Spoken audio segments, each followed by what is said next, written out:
Alrighty, folks, welcome back to Blake's Takes. I'm your host, Blake, and as always with me, my co-host, Garrett. Hey, guys. And today, we're going to be doing a review that you honestly wouldn't usually see on this channel, but I think we should start doing more of. We got a horror movie today. Oh, yeah. We have Jordan Peele's third film, Nope. I was actually really excited going into this movie because I thought the trailers for it looked really cool. You know, it's funny. I went back and watched that first teaser trailer again today. Mm-hmm.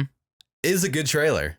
I like how it started with like this history, especially, Jordan Peele obviously pays a lot of homage to Black history and everything. And they started off with that and I was like, oh shit, yeah. I'm liking where this is going already. Well, yeah, let's talk about Jordan Peele for a minute because what a complete 180 his career has taken. Yeah, it really has. And, hearing him speak about like how being a director has like always been his dream. Yeah. And but it's really interesting to hear like the vision that he has for his movies. He takes these two complete opposite things, horror and comedy, and he loves to make them interact in his movies. He does have some good humor in his horror movies. Yes, he does. And we see that again in Nope. Yeah. And I just find that really interesting and funny. Yeah. That's his like goal. You could even tell with some of his sketches on Key and Peele that, had some horror aspects to it. Oh, for sure. Like they had plenty of zombie sketches on there. They had the vampire sketch. That was another one. Yep. Obviously, these were more comedy, centered. Yeah. Being on a comedy show. Yeah. But, I'm sure he had fun with, like getting to be in that type of environment. Yeah. No, ever since Get Out, he's honestly become one of my favorite directors because I'm really starting to love, I've loved the horror genre for years now. You know me, years ago, like in high school, even the beginning of years of college, like I would not watch a horror film. Because you were a pussy. I did not want to be scared. I was like, why do I want to be scared from a movie? But now I've come to appreciate them so much. Because it gets your heart racing, man. It does, and I like it now. It gets your adrenaline up. It's great. Does. Another reason why I love Halloween Horror Nights as well now. Again, you would have never caught me dead at one of those things because, again, I don't want to get scared, but now I love getting that adrenaline rush. It's great. It is. And, you can appreciate so much about the horror genre as well. Yeah. Especially from a film perspective. Exactly. Because, there is, because it's very tricky with a horror movie. Because, your shots have to be like exactly right. The timing has to be exactly right. Because if you don't have that, especially with jump scares and that kind of thing, it's not going to work. And knowing how to build tension. And then another really tough part about the horror genre is getting the sound mixing right. Yes. Sound is so important. So important for horror movies. Because,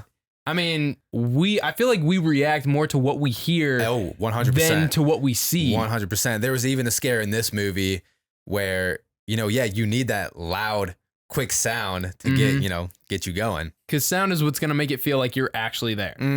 But yeah, again, so when you hear Jordan Peele like talk about his movies though, some people may criticize it's not enough jump scare for them. Like they want a little bit more of that goriness. Like more of a thriller. Yes, they definitely feel like more thrillers. But when you hear him talk about it, it's exactly what he envisions. Yeah. Like he doesn't deviate from his path.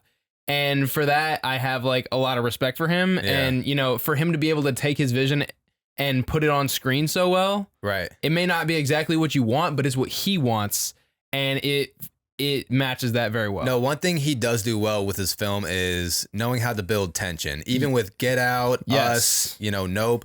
Even though Us, it didn't have my favorite ending to it, but still, all of his films, he really knows how to build tension. He builds the tension, and this also is, how his comedy comes into the play because he can build that tension, and sometimes it pays off, but then sometimes he'll break it with the comedy. Yeah. He goes both ways with that. He does. Really has come a long way from... it's only been since 2017, but you see like his first film, Get Out, and the budget of that was $4.5 million. Very low. And then the budget of this one was $68 million. So you're seeing people believe in his vision. Yes. And it's very satisfying to see because he was talking about how he never saw himself getting a big budget like that. Right. Like he never ever thought he would get the kind of money to put exactly what he wants on the screen, and especially for something that was like kind of CGI heavy on this, he was finally able to do that with a movie like this. Yeah. So Nope. How to explain this movie really?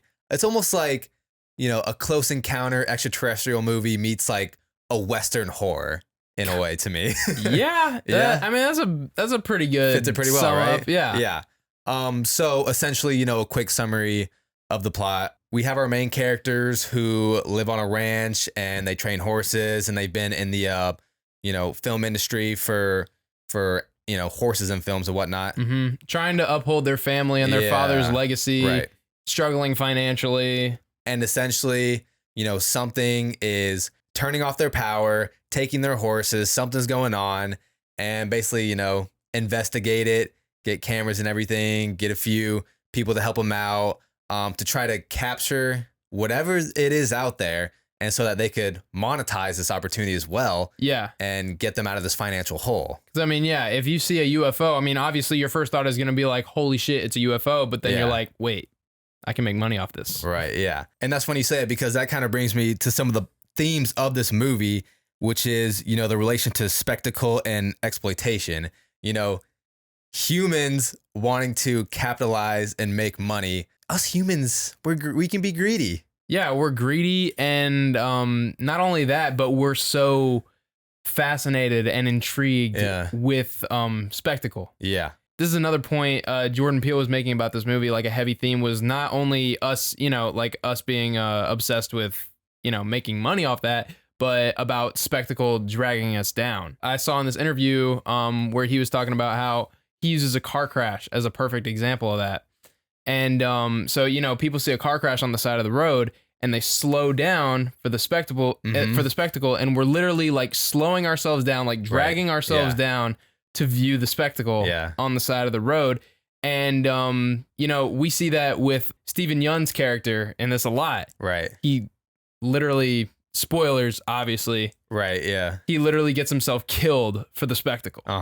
Humans' fascination towards drama, Humans' fascination towards the unknown in this case. Yeah, the unknown, and just our curiosity can get the best of us. Definitely. But yeah, specifically, let's start off with, the characters in this film and the acting. I thought the acting from every character was great. It was. It really was. And, Daniel Kaluuya, who tends to always be in Jordan Peele films. He wasn't in Us, I think, because they were filming Black Panther or something at the time as well. But Jordan Peele, that's his guy. Daniel Kaluuya is Jordan Peele's guy. He loves Daniel Kaluuya. Jordan Peele even came out and said that he wants to keep working with him in the future. Because, when you find an actor that you can just connect with on a film, you can make good shit. Just like Quentin Tarantino and Samuel L. Jackson. Right, that's his go-to guy. Go-to guy. Every director's got their go-to guy. Scorsese, he's got Robert De Niro and Joe Pesci for a while. Yeah. They got their go-tos. So yeah, he plays OJ Hayward. Yeah, Otis Jr. I thought that was funny. Yeah. Even that one scene, they're like, my name's OJ. Oh, your name's OJ. Okay, that's nice. Yeah, it was pretty good. I loved seeing Keke Palmer in this. I feel like I haven't seen her in a major thing in a while. Right, I know. So I was happy to see her back on the big screen. It was nice. And yeah, a lot of people are saying, oh, this is a breakout role for Keke Palmer, but I don't know, because Keke Palmer has been around for a while. She has been around. Honestly, if anything, this would be like a comeback movie. Right, yeah. I feel like she definitely used to be way more popular. Right, yeah. And haven't seen her in anything major for a bit. I mean, that's crazy. True Jackson VP. True Jackson VP, feels bro. So long ago. Yeah, it does. I can't believe how long ago that was. That was a good show. But yeah, she plays Emerald Hayward, OJ's brother. OJ's sister. Oh, fuck. Yeah, OJ's sister. There you go. Get it right. But she did a great job. I could see an Oscar nomination coming her way for this movie. Possibly, yeah. I think so. She did it very well playing like that charismatic, upbeat sister. Yeah, I mean, she could easily get a supporting actress for this. This, yeah. And then Steven Yeun as Ricky Jupe Park. Bro, I've always liked Steven Yeun. He's a really likable actor. Yeah. Can't catch a break in whatever movie he's in, but or show.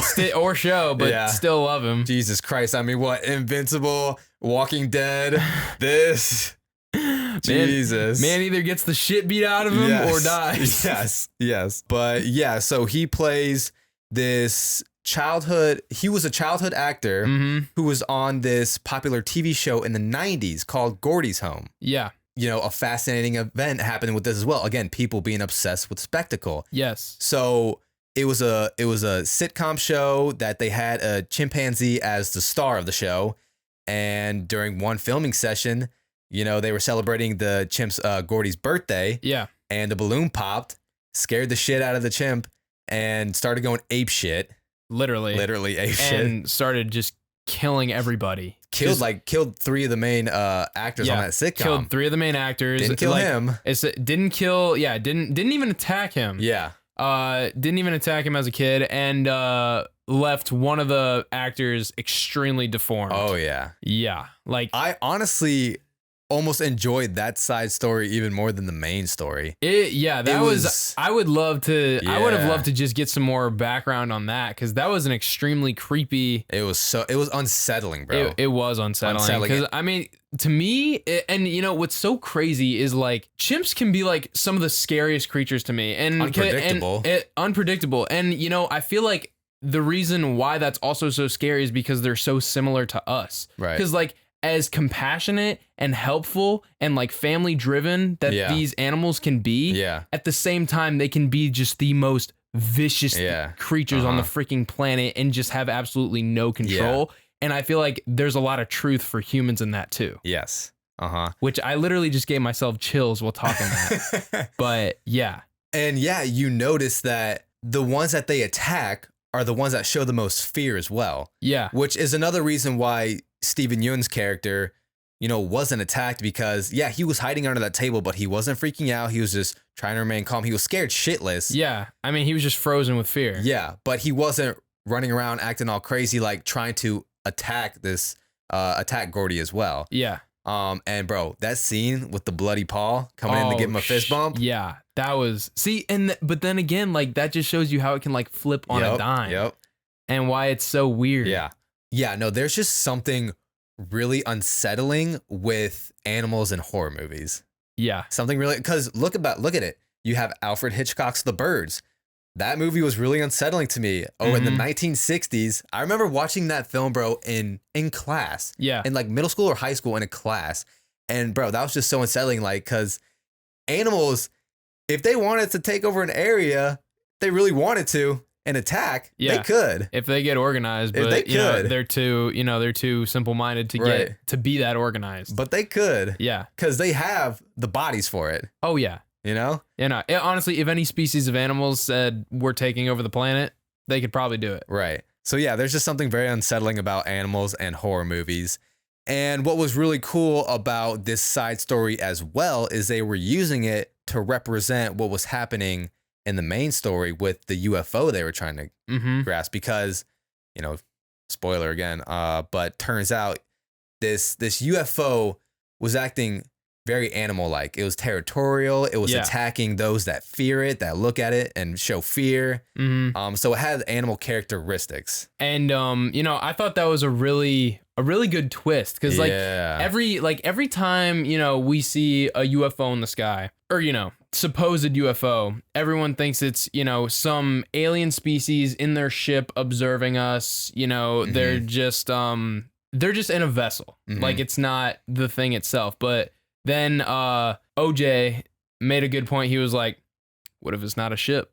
Right. And so they gotta do a different approach to it. Exactly. Yeah. I also liked, like, when we figure out that this thing actually is living, he was still able to use like the tractor beam of a UFO, but in this case it was like he had like a wind tunnel system, it like as part of his body, and he was able to like suck things up. Yeah, I thought that was kind of cool how they incorporated that into this like animal creature that looks like a UFO. Yeah. Now that we're speaking of like an animal relation to this UFO, I want to bring up a point that one of our friend mates as well that I thought was a really good observation. So one, shout out to Donald if you're listening to this. Yeah, I like how he thinks on movies, man. He's got some good ideas. He's got some deep thoughts for sure. He does. That man is always thinking. Yeah. Okay. So he says, and I'm quoting him, for starters, everyone wonders where Peele could have gotten the idea for the alien. I have yet to hear anyone explain how the alien is akin to a bird of paradise in its ability to change shapes and mimic its prey, screams of distress.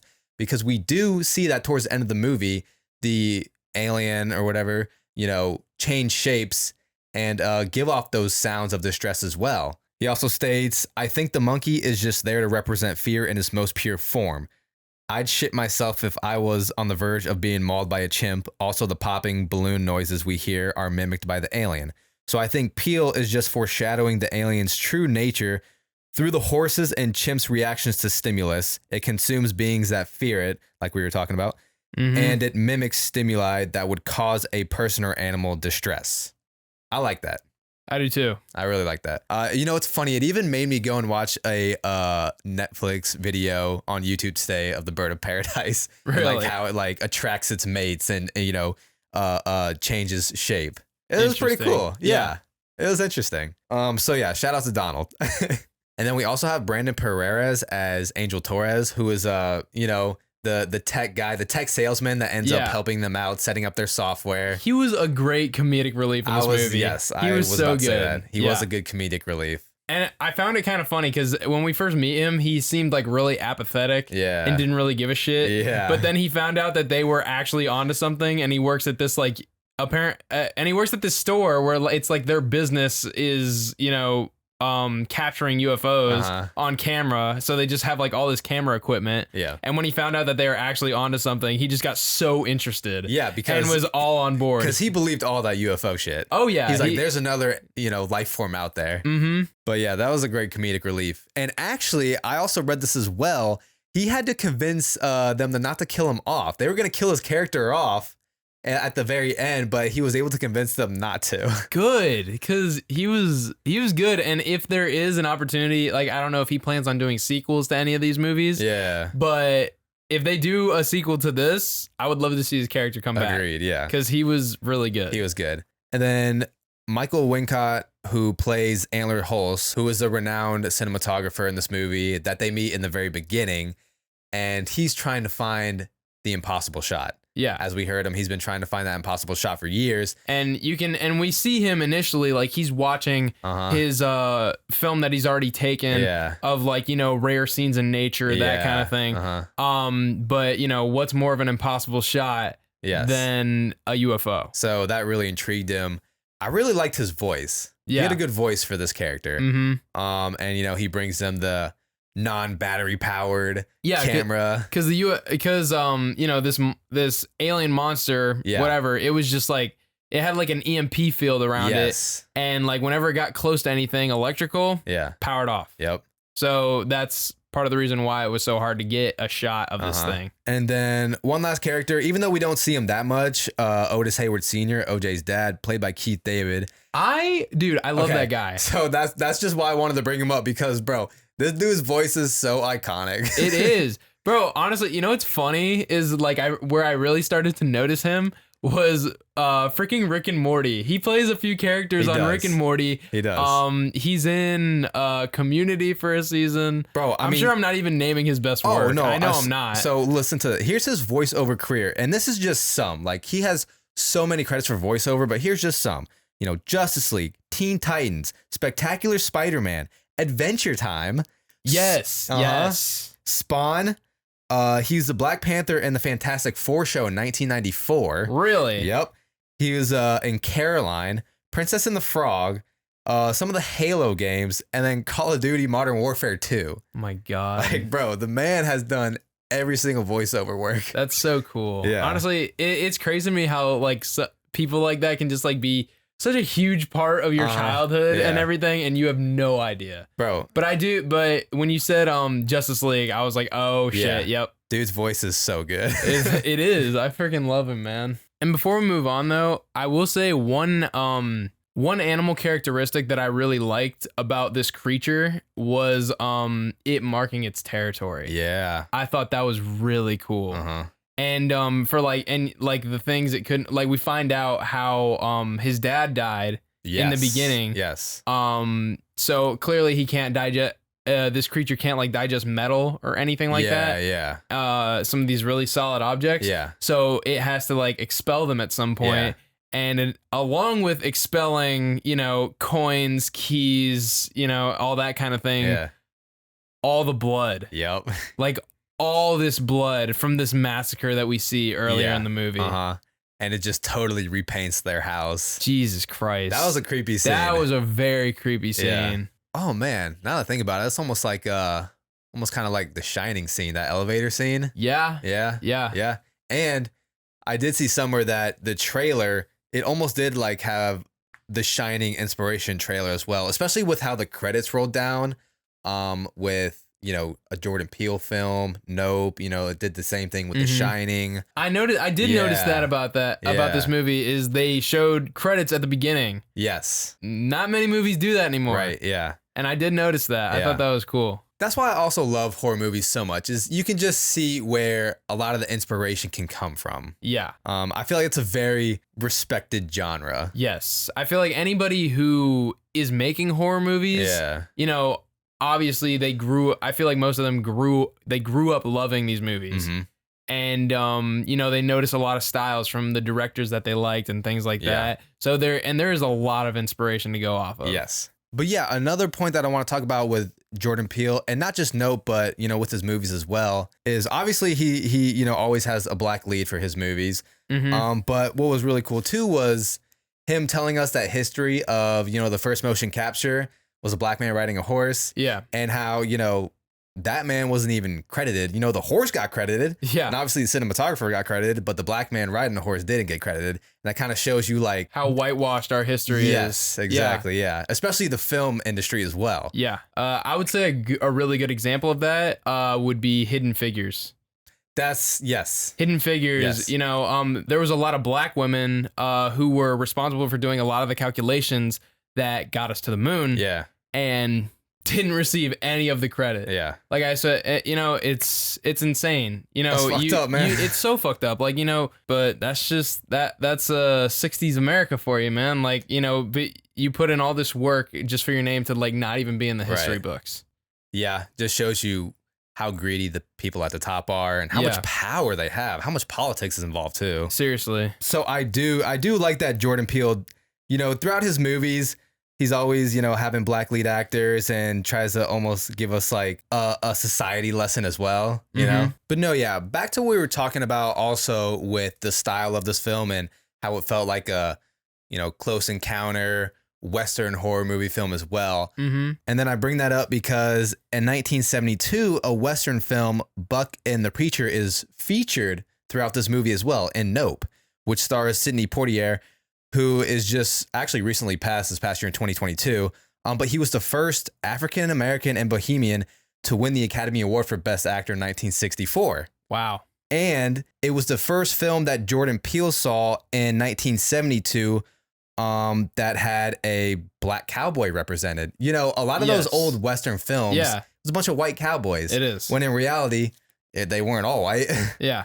But, you know, Hollywood, you know, romanticized the idea of a white cowboy. Yeah. Again, you know, them whitewashing history. Yeah, exactly. So and you could tell the inspiration as well, because in the end, that last final shot, OJ straight up looks like a cowboy when he's on that horse and the smoke clears. Yes. He straight up looks like a cowboy. But I think that's also why we love Django as well. Like a black cowboy. Yeah. A lead black cowboy. Because not only was he just badass, but it was a great revenge story and it was a great love story as well. Yeah. And, you know, it was good to see a black man on top. You know what I mean? Like it finish out on top. That was so satisfying to see, especially in that time period. Yes. Yeah. Especially in that time period.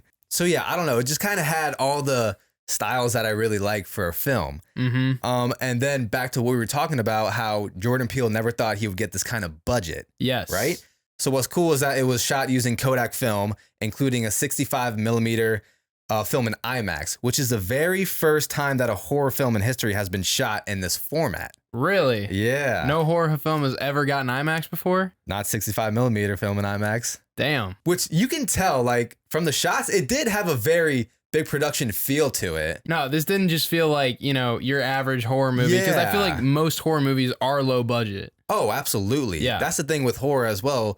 You can make a great horror film off of a very low budget. Which I think is really impressive. It is very impressive. I mean, you look at all the classic horror movies and, you know, the film horror movies as well, like the Blair Witch Project, Paranormal Activity. Yeah. Those were shot for, what, $20,000? Yeah. It's insane. They look like you could, you know, make them in your own house. Exactly. I mean, think they literally did for Paranormal Yeah, for Activity. Paranormal, yeah. This did have a very big production feel to it, but it didn't take away from the story as well because it fit very well. Yeah, not at all. Yeah. You know what's funny too is this movie almost had another name as well. Oh, yeah, I did hear about that. Right? What was the other name? Little Green Men. Or wait, what was it? Yeah, Little Green Men, which was in reference for the theme in the film of humanity's monetization of spectacle. What the hell? Yeah. That would have made like no sense to just your average person. Probably not, no. And I'm Yeah. sure they would have explained it to a certain extent in the film itself. Probably. But I mean, it's cool with Nope too, because throughout the film, you hear all the actors be like, nope, nope, nope. Like Yeah. you see where they get Yeah. it from. Daniel Kaluuya says it a lot in this movie. So does Keke Palmer. Yeah, and her. Well, she was like, nah. Yeah. Oh, yeah. Daniel Kaluuya, he was like, nope. Yeah, he looked up, saw that thing, closed the door. Yeah. Nope. Yeah. And oh yeah, that brings me to another point I want to make about this movie. Okay. This was probably one of the most rational horror films I've ever seen. Cause you know that I feel like that's a big criticism in the horror film industry. Oh, absolutely. Is people just making the dumbest decisions. It's funny you say that because I was just rewatching The Purge the other night and there is no rationality in that movie whatsoever. Like it just makes no sense. No. Like a lot of horror films don't. And then this one, I was like, this is the most reasonable reaction I've ever seen. You know why? Because it's a black-led film. You're exactly right. Yeah. Because I mean, you hear most black people in the movie theater and they see this shit going on in like any horror movie and they're like, nope, fucking leave. Exactly. Get the fuck out. Don't open that door. They're the most rational in a horror movie. Most rational in a horror movie. And so yeah, and we got to see that like actually portrayed in this movie. Yeah. You know, not getting out of the car when it was right above him. Yep. Perfect example. Yep. Keke Palmer, her character, Emerald, wanting to leave like as soon as she realized what they were in for. Yeah. Like as soon as she knew what this thing was, she was like, let's get the fuck out of here. Yeah. And also their motivation too is, you know, their whole motivation for even dealing with this thing is money. Yeah. Like, I mean, that's gonna be one of the most, you know, basic and human survival tactic. Or, you know, just like functions in life is earning money. They're struggling with money right now. Yeah. And they see a UFO and they're like, let's capitalize off this. Right. So, you know, it's crazy to think too, like just what you said, let's capitalize off of this UFO. Just how the world just revolves so much around money. Yeah. And it's kind of insane that people, you know, are just willing to put their lives at risk just so that they can get out of a financial hole and to feel comfortable. Yeah. Crazy. It's insane. Yeah. I mean, I guess in this case, it meant a little bit more to them because they wanted to, you know, save the horses. And the ranch. Save the horses, the ranch, basically their family legacy. Yeah. So that is, you know, that's a little bit more to it there. Yeah. But still, can't do that without money. Nope. So exactly. Nope. Nope. You know what? That's funny because you notice, even yourself, you'll notice saying nope a lot. Yeah. You know, watching horror movies. Nope. So it's a good title. It was a good title for this movie. Yeah. And then I think Ricky kind of plays like the complete opposite of, you know, that rationality that we're talking about. Like, you know, he sees this. He is trying to capitalize off it. He is. Because not to mention, he already capitalized on that horrific tragedy that happened to him on the sitcom. Yes. You know, he kept all that memorabilia and props from that show. And he said one person paid $50,000 just to spend the night in this room that was full of all this memorabilia from that tragedy. Yeah, all of this like murder memorabilia, basically. And so, you know, he's no stranger to, you know, using creepiness and, you know, wonder or whatever for his own financial benefit. Yeah. But he does it in a really stupid way and just puts on a giant show. He actually trusts this UFO. Yeah. You know, something he has absolutely no information about. And, you know, it costs him because that's what you get for being stupid. Yep. And, you know, when we are first introduced to him, he does seem like a reasonable guy, you know, smart. But yeah, he makes some stupid decisions in the end. Yeah. But, you know, just like when he was going to give that fist bump to the chimp, like that's him being friends with the, you know, with the unknown or like, you know, animal. with the animal or this completely unpredictable animal. Yes. And this is him doing the same thing with the UFO creature. Yes. This is him doing the same thing. And he trusted the unknown. Yeah. He did. Which probably shouldn't do. And you know what's funny? When I first watched this trailer as well, you know that whole scene when he's trying to feed the alien? Yeah. That whole scene makes a lot more looking back at the trailer. When I first saw that trailer and I see that girl with the deformed face, at first I thought that was like some alien. I thought that was the alien, like hiding in the crowd. I thought it was like some alien as well. But no, it's just the deformed face from this chimpanzee that was eating her face. Yeah. Which honestly, it's even more creepy. She survived the attack somehow. Yeah. But yeah, I literally thought that was an alien. I know. And then, yeah, just hearing all of them scream while they're inside of this. It did have, I'm not going to lie. Yeah, no, the sound effects were very good. This movie did have some unsettling scenes. It did. And, you know, it was almost like this creature like echoed the screams, like whatever noise was going on, it was like making it louder. Yes. So all the screams, like because they could hear it from the ranch. Yeah, you could hear it everywhere. Yeah. It wasn't like muffled by this creature at all. If anything, it amplified it. Yes, which was unsettling. And you saw them going inside too and moving and yes. Oh my God. That was probably the one of the creepiest scenes, if not the creepiest, of them inside the stomach. You know, as we're talking about this film and looking back at it again, this was definitely more horror-esque. This is the most horror-esque Jordan Peele film yet, I think. More than Get Out, because Get Out... Really? Okay, I understand you with Get Out, and Get Out is probably my favorite of the Jordan Peele movies, but I don't know, Us was pretty horror-intensive. But I honestly still don't think it was as nearly as scary. I don't. The scenes were a lot more unsettling in Nope, and... I don't know. I thought it was creepier. Yeah. I thought it was creepier. I can agree with you. Man, I mean, you know, we've been kind of praising this film all review. Yeah, I mean, it was a good movie. Is there anything that we didn't like about it? I mean, if anything, I would have loved to have gotten more of those horrifying shots. Okay. So, I mean, if there's anything to criticize on my end, it would be, you know, to get more of that creepiness. Right. And, you know, like I said earlier, he does love to have that comedic and horror, you know, come together.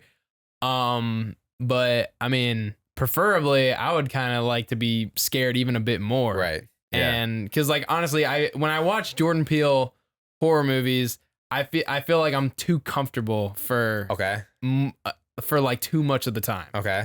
Interesting.